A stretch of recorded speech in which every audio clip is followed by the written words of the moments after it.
Sempre fui o tipo de cara que resolve as coisas com dinheiro, com jeito ou na pressão, sabe? E por muito tempo isso funcionou pra mim, funcionou tão bem, que eu comecei a achar que nada nesse mundo tinha porta fechada pra mim. E foi exatamente essa certeza besta que me trouxe até aquela casa de taipa no fim da estrada de terra, com o mato alto batendo na cintura e o vento parado de um jeito que eu nunca tinha sentido antes. Sabe aquele vento que não mexe uma folha sequer, mas que você ainda assim sente passando por dentro de você? Gelado, incomodado com a sua presença ali. Eu tinha ouvido falar dela fazia anos, contavam que ela benzia dor de cobreiro, quebrante, mal-olhado, essas coisas que a gente ouve e ri quando é jovem e não precisa. Mas eu não estava rindo mais, cara.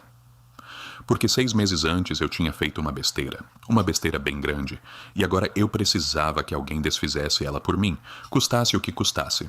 Eu bati na porta de madeira com o punho fechado, umas 3 vezes, bem forte. Do mesmo jeito que eu batia na porta dos devedores quando eu ainda trabalhava, cobrando dívida pra gente que não queria aparecer o nome. Ouvi um arrastar de pé lá dentro, devagar, muito mais devagar do que uma pessoa de idade costuma andar.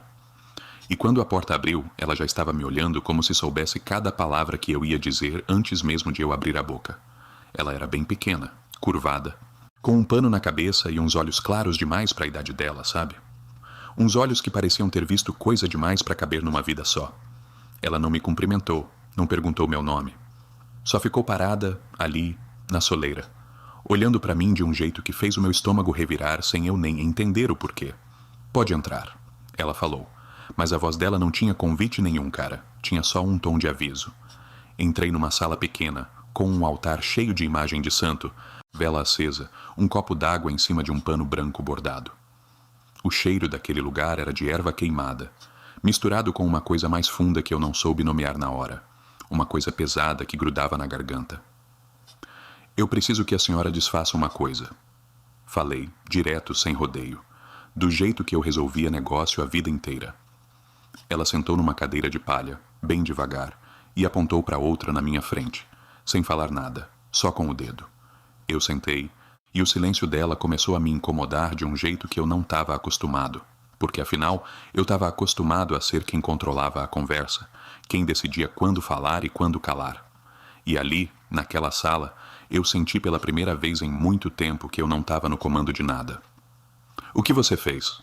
Ela perguntou, sem olhar para mim, prestando atenção só no copo d'água em cima do altar. E eu contei.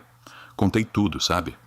Contei que 6 meses antes, bêbado e com muita raiva de um sócio que tinha me passado para trás, eu tinha ido atrás de um homem que fazia esse tipo de trabalho pesado. Um homem que ninguém queria procurar. E eu tinha pedido para ele fazer um trabalho contra mim mesmo. Isso mesmo que você ouviu, contra mim mesmo. Eu estava com tanta raiva da minha própria fraqueza de ter deixado aquele sócio me enganar que eu queria me punir, queria sentir na pele o peso do meu erro. E o homem tinha feito o trabalho, tinha cobrado caro e tinha me olhado com uma pena que na hora eu não entendi. Nos primeiros meses não aconteceu nada e eu quase esqueci, juro.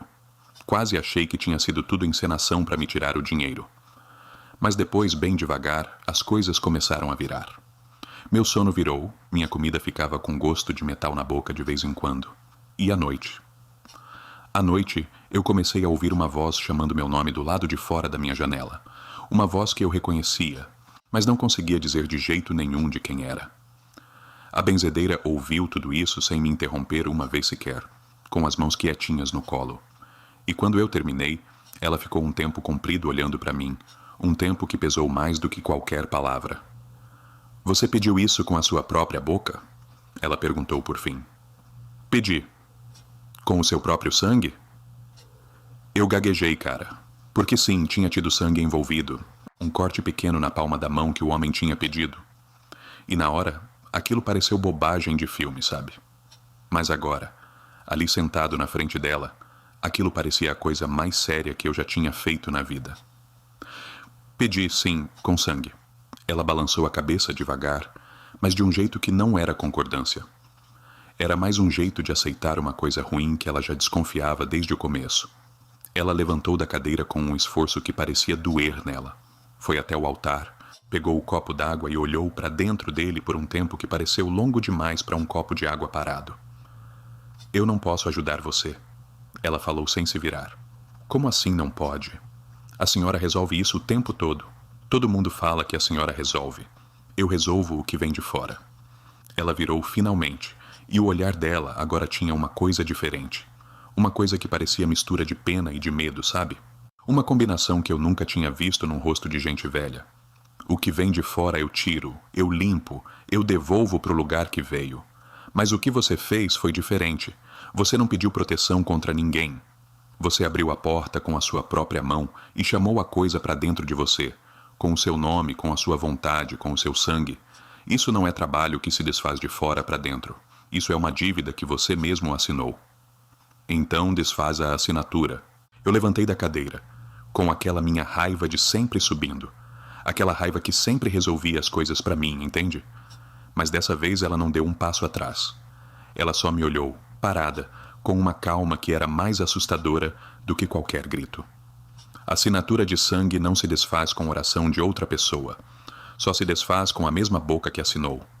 E mesmo assim, tem coisa que se assina uma vez e não aceita mais desistência. Porque não é gente do outro lado para negociar, é fome. E fome não solta o que já é dela. Eu senti um frio descer pelo braço, um frio que não vinha do ar da sala, vinha de dentro de mim mesmo.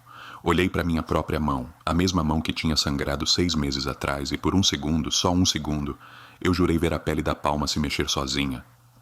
Como se tivesse alguma coisa respirando por baixo dela, cara. A senhora está inventando isso para não me ajudar, falei.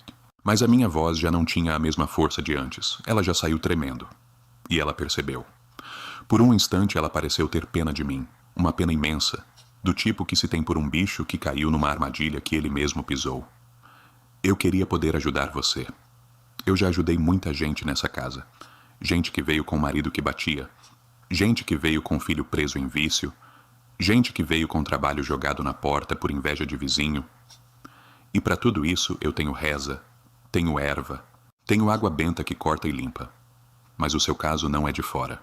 O seu caso é que você entregou a chave da sua própria casa para alguma coisa que não devolve chave. Ela se aproximou de mim, bem devagar, pegou minha mão, a mesma mão, virou a palma para cima e ficou olhando para ela por um tempo que doeu de tão comprido. Eu vi o rosto dela mudar, ficar mais pálido, mais fechado, como se ela tivesse enxergado alguma coisa ali que eu não conseguia ver. Quando foi a última vez que você dormiu direito? Ela perguntou baixinho. Faz um mês, mais ou menos. E a voz que chama o seu nome, ela está mais perto ou mais longe do que quando começou? Eu engoli seco, porque a verdade é que ela estava mais perto. Muito mais perto. No começo, era do lado de fora da janela, e agora, nas últimas semanas, tinha virado uma coisa que eu ouvia dentro do quarto, dentro do armário. E uma vez, veio até debaixo da minha própria cama. Eu tinha empurrado isso para o fundo da cabeça. Tinha me convencido de que era cansaço, estresse do trabalho, sabe? Mas ali, na frente daquela mulher, eu não conseguia mais mentir para mim mesmo. Tá mais perto, falei, e a voz saiu fraca, quase um fio. Ela soltou minha mão como se tivesse se queimado. Deu um passo para trás, fez o sinal da cruz 3 vezes muito rápido e murmurou uma reza baixa que eu não conseguia entender direito. E quando ela terminou, ela me olhou com os olhos cheios d'água. Mas não era choro de fraqueza, não.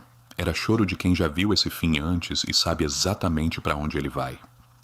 Eu não posso benzer você, ela falou, porque benzer é fechar porta, e a sua porta não fecha mais. Você não trouxe um problema para mim resolver. Você trouxe um aviso de despedida. Eu quis rir, eu juro que quis chamar aquilo de encenação de velha querendo assustar cliente. Mas as pernas não me obedeceram, e eu fiquei ali, parado, com a mão ainda quente do toque dela. Sentindo alguma coisa se mexer bem no fundo do meu peito. Uma coisa que não era batimento de coração. Era outra coisa. Mais lenta, mais paciente. Só esperando a hora certa. Então eu tô condenado? Perguntei. E a minha voz saiu de um jeito que eu nunca tinha ouvido sair de mim. Um jeito pequeno, sabe? Eu estava com muito medo. Um medo de menino. Ela não respondeu na hora. Foi até a porta. Abriu. E o vento de fora entrou de um jeito muito estranho, baixo, rastejando pelo chão em vez de bater no rosto da gente. Ela olhou para fora, para o mato escuro, com um cuidado de quem verifica se alguma coisa já chegou antes da hora marcada. Tem uma coisa que eu posso fazer. Ela falou por fim, ainda de costas para mim. Mas você não vai gostar de ouvir. E mesmo fazendo, eu não posso garantir que vai adiantar. Porque o que você chamou para perto de você já não obedece mais regra de gente viva. Eu me aproximei dela com o coração disparado, com uma vontade enorme de sair correndo daquela casa e ao mesmo tempo uma necessidade ainda maior de ficar e ouvir, sabe? Porque era a primeira vez em meses que alguém falava comigo sobre aquilo sem me olhar como um louco, sem me olhar como um bêbado inventando desculpa, e sim me olhando como alguém que sabia exatamente o tamanho do buraco em que eu tinha me metido. Fala, pedi. Eu faço qualquer coisa. Ela virou o rosto para mim bem devagar. E naquele instante, com a luz da vela batendo de lado no rosto dela, eu vi uma coisa que gelou tudo dentro de mim, por trás dos olhos dela, por um segundo só. Eu jurei ver o reflexo de outra coisa me olhando de volta. Uma coisa que não era ela. Uma coisa que estava usando aqueles olhos emprestados só para me observar de perto, entende? Só para confirmar que eu já sabia da minha própria sentença. Cuidado com o que você promete numa casa como essa, ela sussurrou, com uma voz que não parecia mais só dela. Porque promessa também é porta, e você já mostrou que sabe abrir porta que não devia. Ela ficou parada na porta por um tempo comprido, olhando para o mato escuro lá fora. E quando finalmente falou de novo, a voz dela tinha mudado, sabe? Não era mais aquela voz firme de quem manda numa casa, era a voz de quem carrega uma lembrança pesada demais para ficar guardada sozinha. Senta de novo, ela pediu sem nem se virar para mim. Porque o que eu vou te contar, eu preciso contar olhando para o fogo e não para sua cara. Eu sentei, cara, com as pernas ainda bambas. Ela fechou a porta bem devagar. Acendeu mais 2 velas no altar e o quarto ficou mais quente, mas de um jeito que não trazia conforto nenhum, entende? Um calor que parecia vir de dentro da própria lembrança dela, e não do fogo. Faz mais de 30 anos, ela começou. Chegou aqui um rapaz parecido com você. Não no rosto, mas no jeito, no mesmo orgulho, no mesmo costume de achar que tudo se resolve com força de vontade. Ele tinha feito um pacto parecido com o seu, só que o dele não foi contra ele mesmo, foi contra o pai dele, que tinha vendido a terra da família sem consultar ninguém. O rapaz, com muita raiva, foi atrás de gente errada e pediu para que o pai dele sofresse até se arrepender. Ela fez uma pausa, olhando para o copo d'água em cima do pano bordado, e eu percebi que a mão dela tremia de leve. Um tremor que não era de idade, era de memória. E o pai sofreu? Perguntei baixinho. Sofreu, mas não do jeito que o rapaz esperava. O pai começou a definhar devagar, sem doença que os médicos conseguissem achar. E o rapaz, vendo aquilo, se arrependeu. Veio até mim do mesmo jeito que você veio hoje pedindo para desfazer. E a senhora conseguiu? Eu tentei. Ela respondeu. E a palavra tentei saiu com um peso enorme, um peso que enchia a sala inteira. Eu fiz o que fazia com todo mundo. Rezei, benzi, usei erva, usei água. Mas o pedido dele já tinha sido aceito em outro lugar. E o pai continuou definhando, mesmo com todas as minhas rezas, porque o pedido não tinha sido feito a mim, tinha sido feito a uma coisa que não obedece e reza de terceiro. Eu senti um arrepio na nuca, cara, mas não falei nada. Só deixei ela continuar, porque eu precisava entender o que estava esperando por mim. O pai morreu 3 meses depois. Ela continuou. Magro, com os olhos fundos, chamando o nome do filho até o último suspiro. E não foi com raiva, mas com um carinho desesperado, sabe? Como se soubesse que o filho ia sofrer o resto da vida por causa daquilo. E o filho sofreu mesmo. Porque logo depois do enterro, a coisa que tinha atendido o pedido dele virou a atenção para ele mesmo. Do jeito que sempre acontece quando alguém pede punição sem entender o preço. Por que ela viraria a atenção para ele? Perguntei sem entender direito. Porque punição pedida com raiva nunca fica só na pessoa que é o alvo, meu filho. Ela também marca quem pediu. Quando você chama uma dessas coisas para fazer justiça no lugar de Deus, ela não trabalha de graça. Ela cobra dos 2 lados, do que sofreu e de quem pediu o sofrimento. Eu fiquei quieto, pensando em mim mesmo. Pensando que eu tinha feito exatamente isso. Só que comigo mesmo como alvo e como pedinte ao mesmo tempo. E um frio começou a subir da barriga para o peito. Um frio que não tinha explicação de temperatura. O que aconteceu com o rapaz depois? Perguntei quase sem querer saber a resposta. Ela olhou para mim, e pela primeira vez desde que eu tinha chegado, os olhos dela brilharam com uma coisa que parecia dor de verdade, sabe? Uma dor antiga, dor que não cicatriza nunca por completo. Ele voltou aqui, uma semana depois do enterro, dizendo que via o pai todas as noites. Parado no pé da cama, magro do jeito que tinha ficado nos últimos dias, olhando para ele sem falar nada, só olhando. E o rapaz não aguentava mais dormir, não aguentava mais fechar os olhos, porque toda vez que fechava, via aquele rosto esperando por ele. E a senhora fez alguma coisa? Eu fiz tudo o que sabia fazer. Benzi a casa dele inteira, pus proteção na porta, na janela, embaixo da cama, ensinei ele a rezar antes de dormir, dei banho de erva, fiz tudo. E por um tempo, pareceu que tinha funcionado. O rapaz parou de vir aqui, parou de mandar recado, e eu quase acreditei que tinha conseguido ajudar ele, de verdade. Quase! Ela baixou a cabeça, e por um momento eu achei que ela não ia continuar, que aquela lembrança era grande demais para sair inteira. Mas depois de um suspiro comprido, ela levantou os olhos de novo, com uma tristeza que parecia ter idade própria, separada da idade dela. 1 ano depois eu soube que ele tinha se trancado no quarto onde o pai morreu, e não saiu de lá durante 3 dias. Quando os vizinhos arrombaram a porta, encontraram ele sentado num canto, magro do mesmo jeito que o pai tinha ficado, com os olhos fundos do mesmo jeito, repetindo baixinho um pedido de desculpa que ninguém mais estava ali para ouvir. Eu senti o estômago apertar, e a minha boca ficou seca de repente, porque aquela descrição, magro, olhos fundos, tinha uma semelhança horrível demais com o que eu tinha sentido em mim nas últimas semanas. O cansaço que não passava, o peso que eu vinha carregando sem entender bem de onde vinha. Ele estava vivo? E perguntei quase sem voz. Tava, mas não durou muito depois disso. Faleceu poucos meses depois, sem doença, sem explicação médica nenhuma. Só definhando, do mesmo jeito que o pai tinha definhado.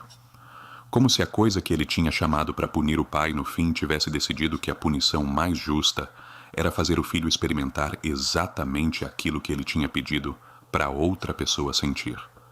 Um silêncio pesado tomou conta da sala, cara. Um silêncio que doía nos ouvidos de tão cheio. E eu fiquei ali, sentado, sentindo o peso daquela história descer em cima de mim como uma pedra, porque eu via, claro como o dia, o quanto o meu caso se parecia com aquele. Só que dessa vez o alvo e o pedinte eram a mesma pessoa, e isso, no fundo, talvez tornasse tudo ainda pior. Por que a senhora está me contando isso? Perguntei com a voz embargada. Porque você precisa entender o tamanho do que você mexeu. Ela respondeu, se aproximando de mim de novo, com os olhos fixos nos meus. Eu não posso desfazer o seu pedido porque ele já foi aceito, do mesmo jeito que o pedido daquele rapaz foi aceito. E quando uma coisa dessas aceita um pedido, ela não devolve. Ela só espera o momento certo de cobrar.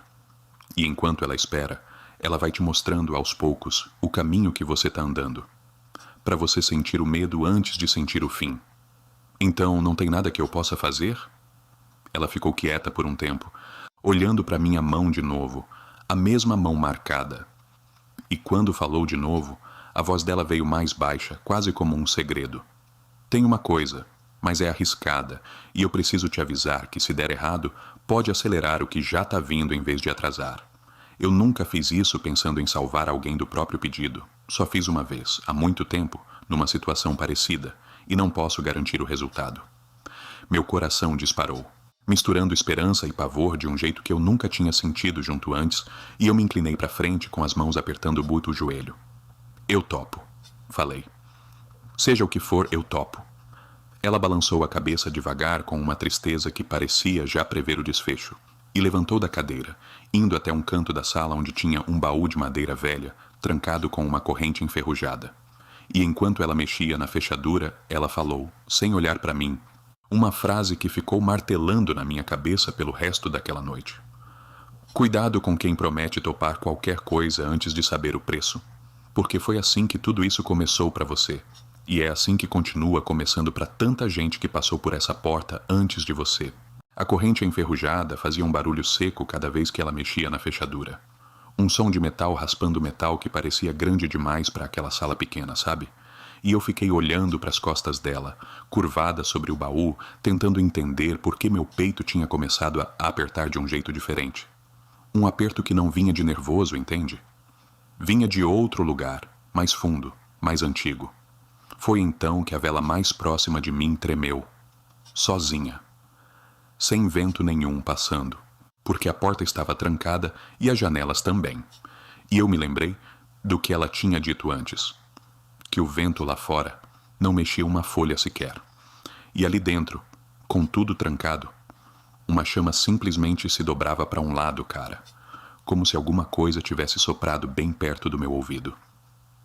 A senhora sentiu isso? Perguntei com a voz já saindo num fio. Ela parou de mexer no baú, na hora. Ficou imóvel por um segundo, com as costas ainda viradas para mim. E quando ela virou o rosto devagar, eu vi que a expressão dela tinha mudado completamente.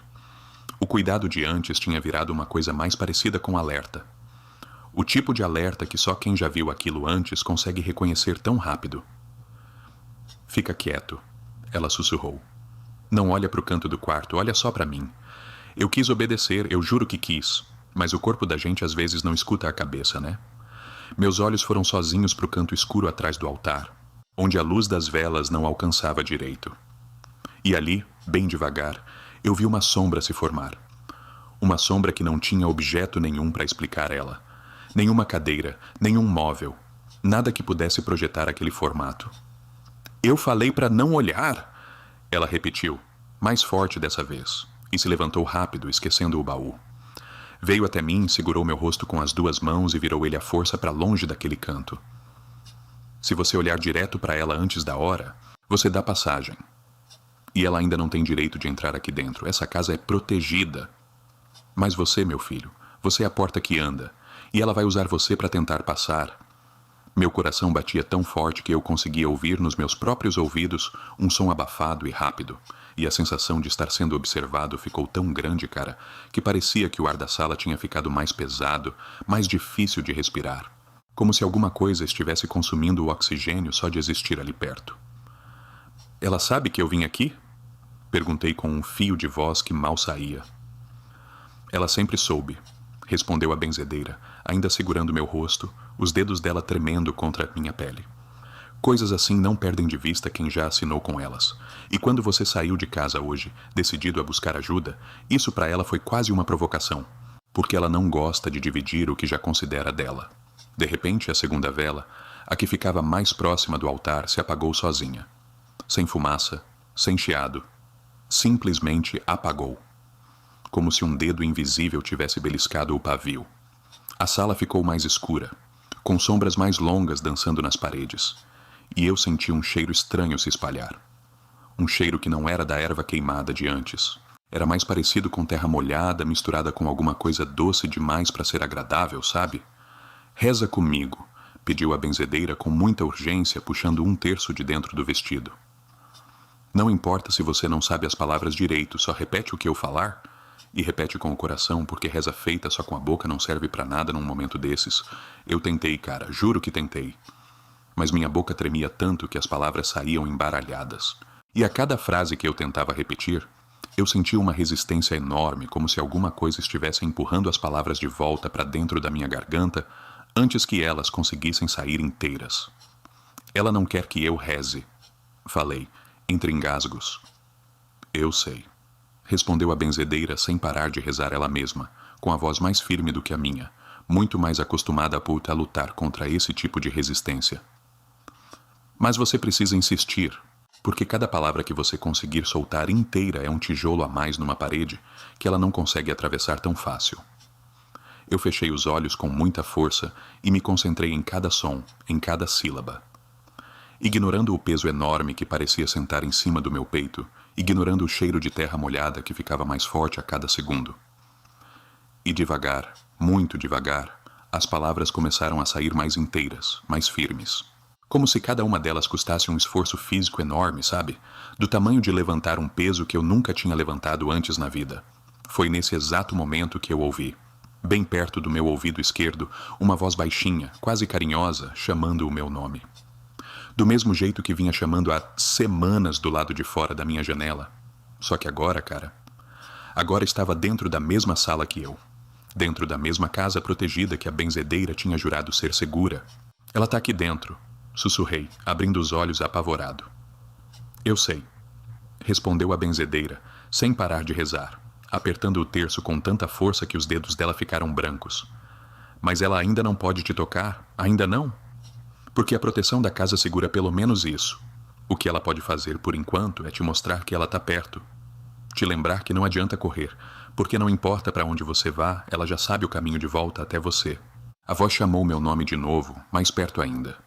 Tão perto que parecia sair de dentro do meu próprio peito. E eu senti um arrepio percorrer cada parte do meu corpo. Um arrepio que não vinha do frio da sala. Vinha de um medo que eu nunca tinha experimentado antes. Um medo de reconhecer que aquilo, de alguma forma torta, tinha um pedaço de mim mesmo ali dentro, sabe? Porque afinal, tinha sido eu quem chamou. Por que ela usa a minha própria voz de fundo? Perguntei, sentindo lágrimas escorrerem sem eu nem perceber que tinham começado. Porque ela não é de fora, meu filho, respondeu a benzedeira com uma tristeza enorme na voz, finalmente parando de rezar por um segundo para me olhar direto nos olhos. Ela nasceu do seu próprio pedido, com a sua própria vontade, e por isso ela conhece você melhor do que qualquer estranho poderia conhecer. Ela sabe exatamente qual tom de voz vai doer mais fundo. Porque ela aprendeu isso ouvindo você pedir a própria punição com a própria boca. O cheiro de terra molhada ficou insuportável por um instante, quase sufocante. E a última vela, a única que ainda estava acesa, tremeu violentamente, como se estivesse prestes a se apagar também. A benzedeira, vendo aquilo, levantou o terço bem alto e gritou uma reza mais forte, mais rápida, com uma urgência que deixava claro que aquele podia ser o último instante antes de alguma coisa acontecer que nem ela sabia controlar direito. Segura minha mão, ela gritou para mim, e não solta, aconteça o que acontecer. Porque se você soltar agora, no meio da reza, é a mesma coisa que abrir a porta de novo com as próprias mãos. Eu segurei a mão dela com toda a força que ainda tinha, sentindo o pulso dela disparado, quase tão rápido quanto o meu. E a chama da última vela, depois de tremer por um tempo que pareceu eterno, finalmente se firmou de novo, ficando parada, alta, iluminando a sala inteira com uma luz que parecia, por um instante, empurrar a escuridão de volta para o canto de onde ela tinha vindo. A voz que chamava meu nome foi ficando mais baixa, mais distante, até sumir de vez. O cheiro de terra molhada foi embora junto, deixando só o cheiro de erva queimada de antes. A benzedeira, ofegante, suada, soltou minha mão devagar e se apoiou na cadeira mais próxima. Como se aquele esforço tivesse tirado dela uma quantidade enorme de força que ela já não tinha tanto assim para dar. Isso não foi um ataque de verdade, ela falou, ainda respirando com dificuldade.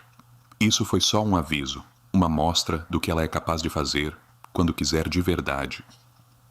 E ela fez isso justamente porque você veio até mim, porque ela não gostou nem um pouco de ver você buscando uma saída. Eu me sentei no chão, sem forças para as pernas, com o corpo todo tremendo. Olhei para ela e vi o cansaço enorme estampado naquele rosto enrugado, um cansaço que parecia ter envelhecido ela mais 10 anos, só naqueles poucos minutos. Isso quer dizer que ainda dá tempo de fazer o que a senhora ia me mostrar? Perguntei com uma esperança pequena, quase envergonhada de existir depois do que a gente tinha acabado de passar. Ela olhou para mim por um longo momento, com uma expressão que misturava determinação e um medo profundo, o mesmo tipo de medo que eu tinha visto nela desde o primeiro segundo que a porta se abriu. E quando ela finalmente falou, a voz saiu mais grave, mais séria do que em qualquer momento daquela noite. Dá, mas depois do que a gente acabou de ver, eu preciso te avisar de uma coisa que eu não tinha te contado ainda. Uma condição que eu escondi de propósito, porque eu esperava não precisar chegar a esse ponto com você. Ela ficou parada ali, perto do baú, com a mão em cima da corrente enferrujada, sem coragem de puxar de vez. E eu percebi na hora que aquela pausa não era a hesitação de quem esquece uma palavra, sabe? Era o tipo de pausa de quem está escolhendo, com muito cuidado, cada frase que vai sair da boca a seguir. Porque ela sabia que depois de dita, não tem mais volta. Antes de eu te mostrar o que tem aqui dentro, eu preciso te contar uma coisa que eu escondi de você desde que você entrou por aquela porta. Ela falou, sem nem me olhar, com os olhos fixos na fechadura enferrujada. Você lembra de quando eu segurei sua mão, agora há pouco, para rezar junto com você? Lembro, respondi, ainda sentado no chão com o corpo pesado de tanto cansaço. Aquilo não foi só reza, meu filho. Aquilo foi eu abrindo um caminho entre mim e ela. Um caminho para puxar a atenção dela para cima de mim por um instante, só para você ter um respiro. E coisa assim não se faz de graça, entende? Ela sempre cobra de quem se mete no meio. Aí, cara... Ela puxou a manga do vestido, bem devagar, revelando o cabo do braço magro. E ali, na altura do pulso, eu vi uma marca escura, quase roxa, no formato de uma mão fechada com muita força. Uma marca que não parecia marca de dedo comum, parecia uma queimadura por dentro da pele, sem furo nenhum por fora. Isso apareceu no exato momento que eu segurei sua mão para rezar. Ela explicou, cobrindo o braço de novo com pressa, como se aquilo doesse ainda mais só de ficar exposto ao ar. Toda vez que eu me meto entre uma pessoa e uma coisa dessas, eu carrego um pedaço do peso para mim, só por um tempo, sabe? Só o suficiente para te dar espaço de respirar e pensar direito. Então a senhora não devia ter feito isso, falei, levantando do chão com dificuldade. A senhora não devia ter se metido nisso por minha causa. Eu escolhi, ela respondeu com uma firmeza que cortou qualquer chance de discussão na hora.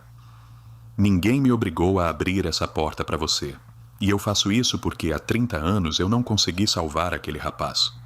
E essa lembrança pesa em mim até hoje, todo santo dia, cada vez que eu fecho os olhos para dormir. Ela voltou para o baú e, dessa vez, puxou a corrente com decisão. Fez um barulho seco de metal, e a tampa velha rangeu ao abrir, soltando um cheiro de madeira antiga misturado com uma coisa mais doce, parecida com cera derretida há muito tempo. Lá dentro, embrulhado num pano branco já gasto nas bordas, tinha um objeto pequeno, do tamanho de uma mão fechada. Isso aqui foi feito pela minha avó, ainda mais de 60 anos atrás. Ela contou pegando o embrulho com as duas mãos, com um cuidado de quem carrega uma coisa muito mais frágil do que parece. O que isso faz não é desfazer o seu pacto, entenda bem isso. Porque desfazer, como eu já falei, só quem assinou pode fazer. O que isso faz é abrir uma brecha pequena, um intervalo de tempo, para você mesmo ir até quem fez o trabalho contra você e pedir para desfazer com a própria boca, antes que o prazo dela se cumpra. E quanto tempo essa brecha dá? Perguntei com o coração disparado de novo. Isso eu não sei dizer com certeza, ela admitiu. Da última vez que eu usei, deu 1 mês para o rapaz correr atrás de uma solução. Mas o seu caso, sendo contra você mesmo, pode se comportar de um jeito que eu nunca vi antes. Ela desembrulhou o pano, devagar, e o objeto apareceu na luz da vela. Era uma figa pequena, entalhada numa madeira escura, quase preta, com um fio de couro velho passado por um buraco na base. E no centro dela, bem no meio do punho fechado, tinha um símbolo, gravado que eu não reconheci. Um desenho que parecia se mexer sozinho quando a luz da chama tremia por cima dele. Fazer o ritual para ativar essa figa vai me custar mais do que a marca que eu já tenho agora. Ela avisou, sem tentar suavizar a situação. Pode ser que eu fique fraca por meses, pode ser que eu não consiga mais fazer benzimento nenhum por um bom tempo depois disso. Eu não posso deixar a senhora fazer isso, falei, sentindo uma vergonha enorme crescer dentro do meu peito. Você não decide isso por mim. Ela respondeu com um sorriso pequeno, cansado, mas cheio de uma ternura que eu não esperava receber depois de tudo aquilo. Eu decidi ajudar você no momento em que abri aquela porta, e eu não vou voltar atrás só porque o preço apareceu na frente dos seus olhos agora. O que eu preciso é que você prometa uma coisa. Se essa brecha se abrir, você vai correr atrás do homem que fez o trabalho contra você. Rápido, sem procrastinar, sem tentar resolver com dinheiro ou com pressão, porque dessa vez não existe atalho. Eu balancei a cabeça, prometendo com o peito ainda apertado. Ela se levantou, foi até o altar e começou a arrumar as velas ao redor da figa num formato de círculo, murmurando uma reza baixa enquanto trabalhava. Uma reza diferente das que eu já tinha ouvido dela naquela noite. Mais antiga, com palavras que pareciam vir de um tempo bem anterior ao dela. Segura minha mão de novo, ela pediu, quando o círculo ficou pronto. E dessa vez não solta por nada, porque o que vem a seguir vai ser bem mais difícil do que qualquer coisa que a gente já enfrentou até agora. Eu segurei a mão dela, sentindo a pele fina e fria contra a minha palma ainda marcada, e ela começou a rezar em voz alta, apertando a figa entre os dedos das duas mãos, com o corpo inteiro tremendo de esforço. As velas do círculo se ergueram todas juntas. numa altura que chama nenhuma alcançava sozinha, cara. O quarto ficou tomado por uma luz alaranjada forte demais para 3 velas comuns. Ela não vai gostar disso, a benzedeira falou, entre uma frase de reza e outra, com a voz já rouca de esforço. Ela vai tentar impedir. Então aconteça o que acontecer, você fica olhando para mim. Não para o círculo, não para a escuridão do canto. Só para mim. Eu obedeci. Fiquei com os olhos fixos no rosto dela, vendo as rugas se contraírem de dor, vendo o suor escorrer pela testa, apesar do frio que tomava a sala inteira naquele instante. A figa, entre os dedos dela, começou a esquentar. Eu conseguia ver um brilho fraco saindo das bordas entalhadas, como se uma brasa tivesse sido acesa bem no centro da madeira. E foi então que a mão dela apertou a minha com uma força que eu não imaginava que ainda existisse naquele corpo cansado. Ela soltou um grito curto, um grito de dor pura, e eu vi a marca do braço dela escurecer ainda mais, subindo pelo pulso, alcançando o antebraço como uma tinta se espalhando por baixo da pele. Eu quis soltar a mão dela para ajudar, para fazer alguma coisa, mas ela apertou ainda mais forte, sem deixar. "Não solta!" ela gritou, com a voz já quase sem fôlego. Falta pouco. Falta muito pouco. A última vela do círculo tremeu, se inclinou quase até apagar. E nesse instante eu senti um puxão forte no peito, como se alguma coisa tivesse sido arrancada de dentro de mim com muita pressa. Um vazio rápido e doloroso que durou só um segundo, mas que deixou atrás dele uma sensação de alívio que eu não sentia havia meses. A figa, entre os dedos dela, parou de brilhar, esfriou de repente. E a benzedeira desabou para frente, ainda segurando minha mão, respirando com uma dificuldade enorme. Eu segurei ela antes que caísse no chão. O corpo dela estava leve demais, cara. Leve de um jeito que assustava. Deitei ela devagar na cadeira de palha, com o meu coração batendo tão forte que eu conseguia sentir o pulso na minha garganta. Funcionou, ela sussurrou, num fio de voz com os olhos meio fechados. A brecha está aberta. Você tem até a próxima lua cheia para encontrar aquele homem e pedir para ele desfazer com a própria boca dele o que fez com a sua. Depois disso, ela fecha de novo. E não vai abrir uma segunda vez. A senhora vai ficar bem? Perguntei apertando a mão dela. Tava fria de um jeito diferente agora, um frio que vinha do cansaço extremo e não de nenhuma presença estranha. Vou descansar, ela respondeu com um meio sorriso que custou muito para sair. Isso aqui não é a primeira vez que meu corpo paga esse tipo de conta e não vai ser a última. Mas agora, o problema é seu, meu filho. E você já prometeu não perder tempo. Eu saí daquela casa de taipa ainda tremendo. O mato alto batia na minha cintura do mesmo jeito de quando eu tinha chegado. Só que dessa vez, o vento parado parecia diferente. Mais leve, sabe? Como se alguma coisa tivesse se afastado um pouco, sem ir embora de vez. Eu levei os 3 dias seguintes correndo atrás de qualquer pista sobre o homem que eu tinha procurado 6 meses antes. Voltei aos lugares onde eu o tinha visto da primeira vez, perguntando para quem eu sabia que podia ter algum contato com esse tipo de gente. Gastei o dinheiro que antes eu usava para resolver qualquer problema, agora usado só para tentar desfazer o maior erro da minha vida.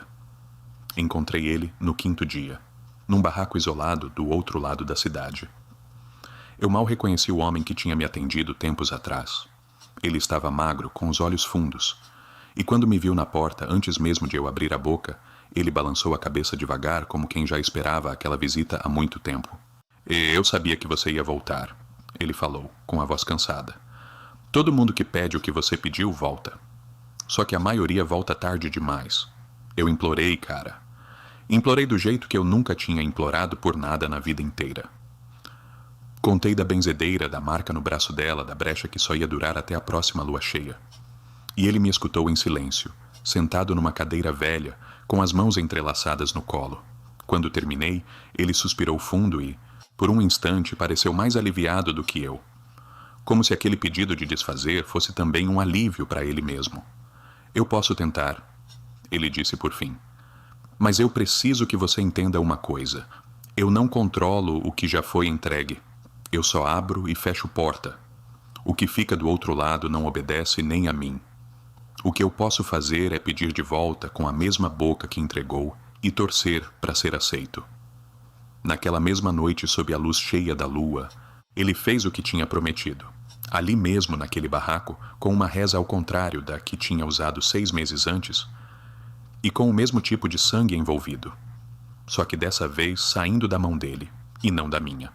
E quando terminou, ofegante, encostado na parede, ele me olhou com um cansaço enorme estampado no rosto e falou só uma frase. Tá feito. Se ela aceitar, você vai sentir o peso sumir dentro de poucos dias. Se ela não aceitar, não existe mais nada que eu ou ninguém possa fazer por você. Voltei para casa naquela madrugada com o corpo tremendo de esperança e de medo, tudo misturado. E nas noites seguintes eu fiquei esperando, deitado no escuro, prestando atenção em cada som do lado de fora da janela, em cada sombra que se formava no teto. E devagar, ao longo daquela semana, a voz que chamava meu nome foi ficando mais distante, mais fraca. Até que, numa noite, pela primeira vez em meses, eu dormi do começo ao fim sem acordar assustado uma vez sequer. Eu nunca mais voltei àquela casa de taipa no fim da estrada de terra. Mas soube tempos depois, por gente que conhecia a região, que a benzedeira tinha ficado doente por quase um ano inteiro depois daquela noite. Fraca demais para atender qualquer pessoa que batesse na porta dela, carregando no corpo o preço de ter me ajudado quando ninguém mais teria coragem de fazer o mesmo. E até hoje eu penso nela. Penso na marca escura que subiu pelo braço dela só por minha causa. E entendo com uma clareza que eu nunca tive antes daquela noite, que existe gente nesse mundo disposta a pagar um preço enorme por um estranho, só porque carrega dentro do peito uma lembrança antiga que não deixa esquecer o valor de tentar salvar alguém, mesmo sabendo que pode não dar certo. Eu aprendi do jeito mais duro possível que tem porta que a gente não deve abrir nunca, nem contra o outro, nem contra si mesmo. E que promessa feita com raiva, com pressa ou com sangue carrega um peso que dinheiro nenhum no mundo resolve depois. E se você que está ouvindo essa história agora, um dia sentir vontade de pedir a alguém que faça o mal em seu nome, pense na minha voz chamando o meu próprio nome do lado de fora da janela. E lembre que, às vezes, a única coisa que impede o pior de acontecer é uma mulher pequena e cansada, disposta a pagar com o próprio corpo por um erro que nem foi dela. Se você chegou até aqui, faz um favor para mim. Dá aquele like nesse vídeo agora, porque isso ajuda muito mais o canal do que parece. E ativa o sininho, porque história como essa a gente traz toda semana, sem hora marcada para parar de assustar você. E se você sentiu esse arrepio na pele igual eu senti contando essa história, comenta aqui embaixo a palavra benzido, porque eu quero saber quantos de vocês sobreviveram até o final comigo. E se você é do tipo que gosta de se proteger de verdade contra esse tipo de coisa, ou que curte se aprofundar ainda mais nesse mundo do terror, eu deixei ali embaixo do vídeo, na vitrine do YouTube Shopping, algumas indicações que separei com carinho para você. Tem o livro Mestres do Terror, do Lovecraft e do Edgar Allan Poe, para quem quer ler histórias que inspiraram até essa que eu acabei de contar. Tem o Perfume do Zé Pilintra, para quem quer atrair proteção e afastar o que não presta, e tem o kit de pomba-gira completo, para quem já entendeu que se cuidar vem sempre antes de qualquer trabalho pesado bater na sua porta. Clica ali embaixo, dá uma olhada e leva o seu para casa antes que acabe o estoque. Se inscreve no canal, compartilha esse vídeo com aquele amigo teimoso que também acha que porta fechada é só invenção de gente supersticiosa. E me espera na próxima história, porque essa aqui ainda tá só começando.